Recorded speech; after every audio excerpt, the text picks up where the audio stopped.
Hello and welcome to another lighting diagram lesson. My name is Trenton Hoshiko, and today we're talking about Portrait of a Young Woman by Aert de Gelder. This is another Dutch Golden Age portrait. If you've watched me before, you know that I do love Dutch Golden Age art, and I'm excited to talk about this one. Do note that her eyes are incredibly piercing, and to a level where this actually almost creeps me out because the representation of her here is just so realistic in my opinion. Before we get started, if you want to get my free Filmmaker Tools template for Draw.io, which is a free and open source diagramming software, you can find that on my Patreon. The direct link for that is down in the video's description, as well as a link to my Patreon in general. While you're over there, if you do want to join, I have free and paid tiers that start at just $2. Those free tiers get you notified when I post new videos, and those paid tiers help support not only these lighting diagrams, but also my cinematography videos in general. I really appreciate everybody who's gone over there and joined or supported. Thank you so much. It really means the world to me. If you go get that template and you want to get started by importing it and importing an image so that you can start making your own diagrams, I do have guide videos. Those are linked down in the video's description as well. So when we talk about this painting right here, it's actually so big that it's being compressed a lot by Draw.io. So the edges aren't having as much fidelity as you saw at the beginning of this video. But the big thing that I find is that this is a single light portrait. And you can see that super clearly because of the catchlight in her eyes. Now, I don't know how this was actually made. This is from, what was it? 1660-ish. So, we're not talking actual lighting here. If anything, we're talking candlelight or, lamplight, something like that. But by and large, most of these things I find were probably made with window light because of the, necessary strength of it. You can also see kind of a relative size in her eye as well. We don't have multi-shadows or anything like that as if it was like a chandelier with multiple individual sources on it. So I'm going to say that this might be something like a window light that's being, aimed at her. And that catchlight is just off of center. If you look at the center of her eye, it's about right there. From the camera's perspective, it's just as a little bit to the left of center, and it's definitely above the middle line vertically. So we want something that's going to be above her and to her right, which would be our camera left. That's a really easy way to often see how lighting setups work in their, base form, is looking at the catch light. And those catch lights, like I said, make her eyes pop. Usually catch lights help bring life into the eyes of your subjects in photography and filmmaking and painting. And that's very much the case here. Her eyes are absolutely stunning, in my opinion. And so we want to have it just be, up and to the left from our camera. And this is a relatively straight on lighting look. Obviously it's coming downwards, but like this light is more behind the camera than a lot of what we talk about. And that usually flattens things out. In this case, the downwards angle helps make it not incredibly flat, but also we don't have anything behind her. We have this brownish black tone, maybe a little bit of like a glow from that. But we don't really see anything else. So it's not flattening her out as much as it could. We do want to note that the shadow under her chin angles towards the right just a little bit. It's not incredibly dense, so there's probably some reflected light, and also the table itself beneath her, and also her outfit and her hands. Those are all going to be reflecting light back up underneath her chin. It does go towards the right just a little bit. I would say that this is a relatively hard light. Because you can see that shadow quality right there. It's not, really softly, diffused or anything like that. And the edge of her fabric right here, where it's kind of this like very soft, almost translucent lace that has an edge on it, that edge is creating a pretty hard shadow also. We do also see a hard line from her hat on her forehead right here. That's that brim right there, just creating that shadow. And that gives us a sense of that angle of the light as well. It's not incredibly top down and closer to her. If that was the case, the shadow would reach further down her face or a little bit further back and not at a extreme angle either up or down. The other thing about the hat is that it shows us that this front edge is being illuminated, so it is above the edge of the hat. The underside is not specifically being illuminated. I would say that that's probably much more, light bouncing around the room. And we do get a little bit of a hot spot right here in the center. So, these just kind of give us a clue for the positioning of that singular lamp. She is leaning on some sort of table or, banister, I guess. So there is some light color wood there that is helping bring up that exposure. And also at the same time, we are getting the shadow on the side of the face. It is going left to right. The light is going left to right. So we are going to get more of a shadow on the right side of her face, but it's at the front in a way where we still are getting fall off on the side of her face right here. So her face is being flattened some. It's just not being completely flattened as if the light was just, mounted on top of the camera. That would look like a newscast from 400 years ago. But we do want to have shadow on the left side and the right side of the face, from the camera's perspective. We do want to make sure that the light is illuminating her hair and whatever kind of lacy, almost like veil she has on, and her earrings. We want the circumference of the light's cast to reach across her entire face, but basically the front of her face is blocking the sides of her face from getting more light. It's a relatively narrow beam. It's not, we're talking hard light here, and usually that'll be a smaller source, smaller beam angle, those kinds of things. And even here, where the hat kind of has a floppy edge right there, we do see a shadow coming from the brim, kind of a combination of the brim and her just right there. And so we can kind of see an angle as well. So it's probably roughly 40 degrees, maybe a little bit higher, but further back away from her, which helps with the hardness. So this could be a relatively sizable window that's a little bit further away as well. And something that I want to note is that to us as filmmakers, this is probably going to be all black back here.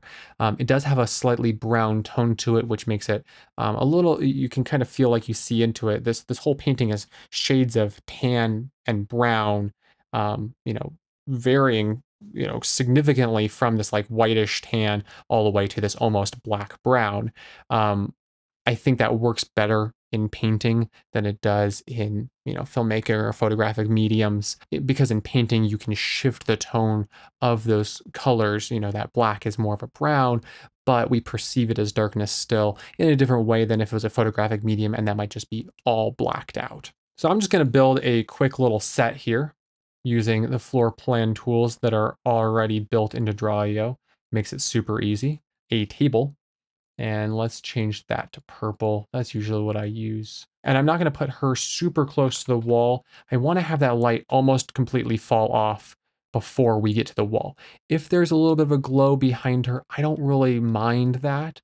I would suggest using a darker wall if possible, or a backdrop, like a black backdrop behind her. You could easily, bring something like that in for this kind of portraiture. And really, the focus is on her and her outfit. We don't really care exactly where she is. We want this eye contact, very direct portrait showing off her, lacy veil and her goldenish top, and those browns. And in Holland and the Netherlands at this time, dark colors were expensive, and I believe so were gold colors, but darker colors were more expensive. If you look at pictures of people who were in more noble and, lord type positions, they're in black because black was expensive. Kind of purple was up there as well, and I'm sure that in that same regard, brown also was. The lighter the color, basically the lower your class. Here, she has this fancy nice hat, this probably expensive lace because of how translucent and fine it is. Everything is kind of golden and or brown. And so this puts this lady in a higher class level. And someone in her life, maybe herself, is commissioning a portrait of her. This is somebody who is more well off than most people. But differing from a lot of other kinds of portraiture, instead of having a bunch of things around to talk about, your piety or your virtue or your wealth in particular as like other props in the scene. This really just focuses on her. This is much more something that we would recognize as almost like a headshot for modern times. But her outfit still kind of discloses that she's definitely more wealthy in this way. Now, one thing here is that a lot of Dutch Golden Age painters did use models. And so sometimes those models weren't actually, more noble or rich or anything like that, but were instead being dressed up as such. That happens as well. I am not sure of the exact story of this painting, but these are just some things culturally that are being imbued into this piece of art. And then we, as artists who are inspired by it, have to figure out if we want to keep those, turn them on their heads for how we perceive art in society now, all those kinds of things. So our focus here is on her eyes, and her outfit, because we don't care what that background actually is. We just need something dark. So we're going to take this camera and we're going to put it right in front of her. And I would say that we could use a little bit longer of a lens and have it be a little more portraiture-like. I would probably put this at like a, I don't know, 65 or so, just slightly into that telephoto range. I am not sure about Aert de Gelder, but there were a lot of Dutch Golden Age painters who used camera obscures and camera lucidas and mirrors to help with their painting and to use that as a tool to capture things in a very realistic, proportional way. I'm not sure if that's the case here. If that was the case, then probably part of why it looks so much like a headshot is because it might be actually using some photographic lensing type means without the actual photo developing, all those kinds of steps. Having it be a lensed piece of art would influence that look. Like I said, I am not sure what that is in this case, but the point being, I'm going to put the camera back here just like this, and we're going to be a little bit further away so that we can fill the frame with her while using about a 65mm lens. And then the big thing is we're going to use our lamp, and you could probably get away with doing this with a hood and like a diffusion sock or a piece of diffusion right in front of it. That's possible if you want to go really cheap. But I would say that what we actually want to use is a Fresnel lens. I love using Fresnel lenses. It makes your light so focusable and you get to control a lot more of the look for it. And so I'm going to put this cast right across basically what we would see as her arms and body. You can see right there. It would be something like this. And we're going to try to get this to fall off before we really get to the backdrop. And so notice that this is not like a full 30 degrees off. We are pretty much next to the camera. But with the kind of style that we're going for and, the elements that we're trying to recreate, that's fine for this. And that's one of those things of knowing the rules so you can break them for what you want to do as an artist.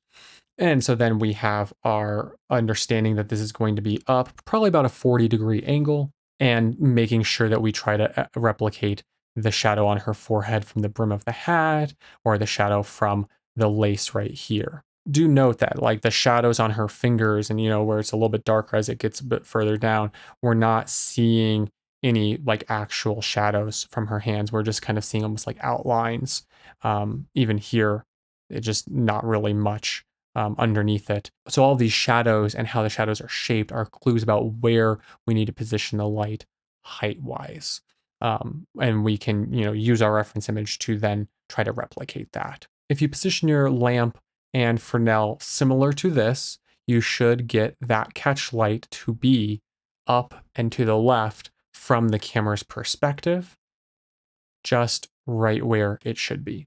And this really is the most basic way to pull this off. You don't need a whole lot of equipment to get a portrait like this. You could do this with a hood, but you probably would need a piece of diffusion like tracing paper or diffusion sock or a loose piece of silk, something like that, to help make sure you don't get a multi-shadow effect. And that would need to be right on the end of the hood so that it doesn't soften your light more than it has to. But I would say I prefer to use a Fresnel for this kind of look, and then you can adjust that flood to spot to really shape it a little bit more for how you like it in that moment. And you get to then control that shadow shape just a little more. You don't need the backdrop if your wall is dark. You don't need the backdrop if you're far enough away from the wall that your light's not casting on it. But let's talk about ways to then push this just a little further. So this is our initial version right here. Now, if you do want to have some tone back here, let's add the backdrop back in. Let's say you just bought a brown paper backdrop or had some backdrop that you want. You want to just have a little bit of a tone back here that's not purely black. If you want that, you could use something like a space light somewhere in the space, just add some ambient light overall, but that does risk changing shadow shape just a little bit or having two catch lights. If you're going to do that, you would need it to be far enough above that you're not having another catch light, but also not so high that you're making the top of her hat illuminated more than it is. We're seeing some of the light fall off by the time it gets to the top of her hat. What I would suggest is you might want to use a kicker. Now, the kicker could be lots of different kinds of things, small LED panels, a lower power lamp. You could use a tube light. If you don't have any of those, you could probably just use a practical, a lamp of any sort, and put that right behind her. Now, the big key here is that you want to focus that light against the backdrop, whether that's a wall or an actual backdrop, just so that it will cast onto that surface and give you a little bit of illumination, which will just give you um, a little bit of shape to that background in a way that you wouldn't have otherwise. You probably would want something that could be dimmable, so that you can actually control how much you are getting.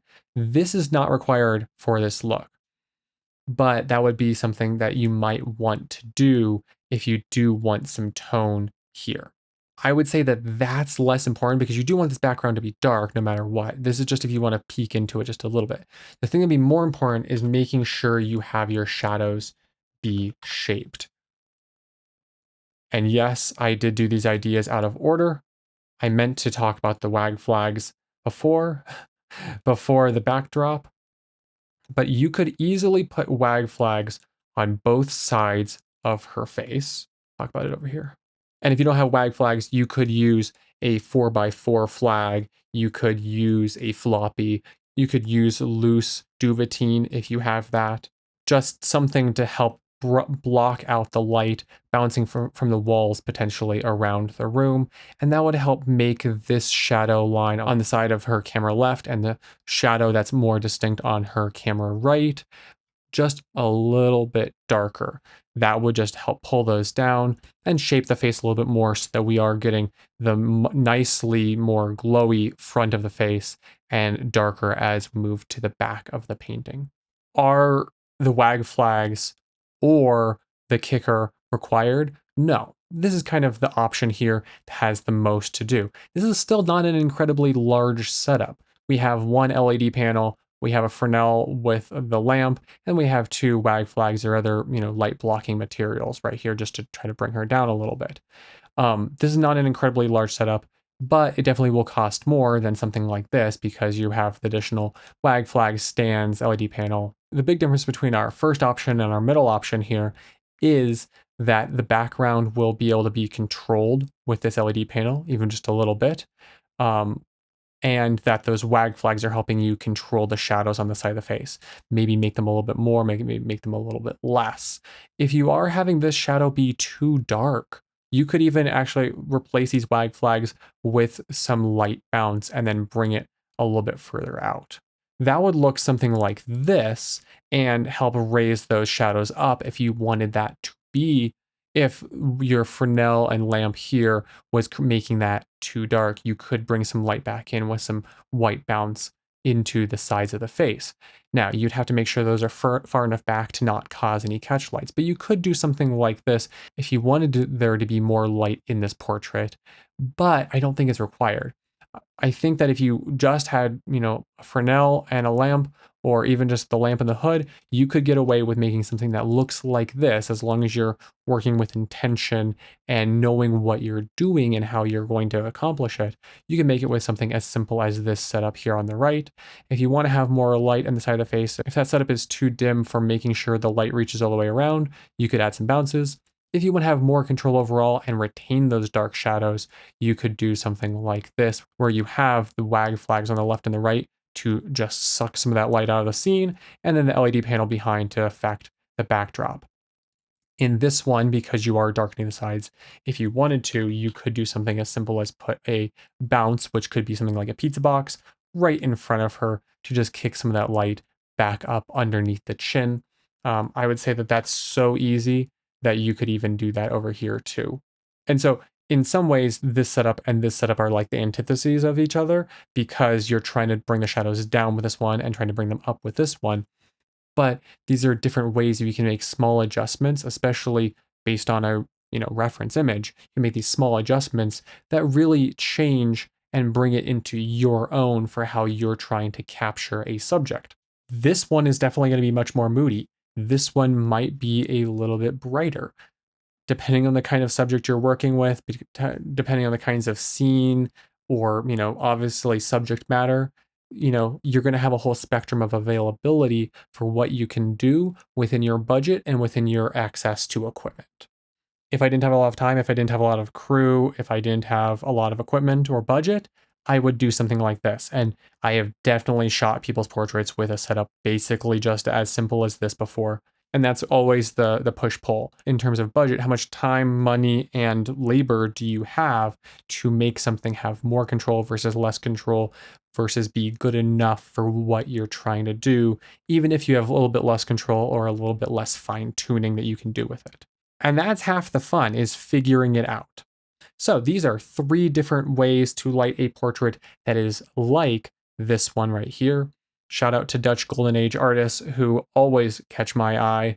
Like I said at the beginning, if you want to get my free Filmmaker Tools template for Drawio, it's available on my Patreon. That link is down in the video's description. It is completely free. You don't have to sign up. You don't have to do anything at all. If you did like this video, please give it a like. That really helps me reach new viewers who also like these kinds of thoughtful lighting diagram discussion videos, talk about art and how we can achieve it in various ways for photographic mediums. I really like making these and I really appreciate you watching. And yeah, those likes really do help me reach new viewers more than you believe. If you want to see more of these lighting diagrams or my cinematography videos, you can subscribe. I have lots of really cool videos coming out soon. I also have a playlist full of these lighting diagrams if you want to go check out the ones that I've already done. It's something like over 30 now. If you want to pick up the kinds of tools we've been talking about to make this type of look, I have affiliate links down in the video description that help support this channel at no extra cost to you.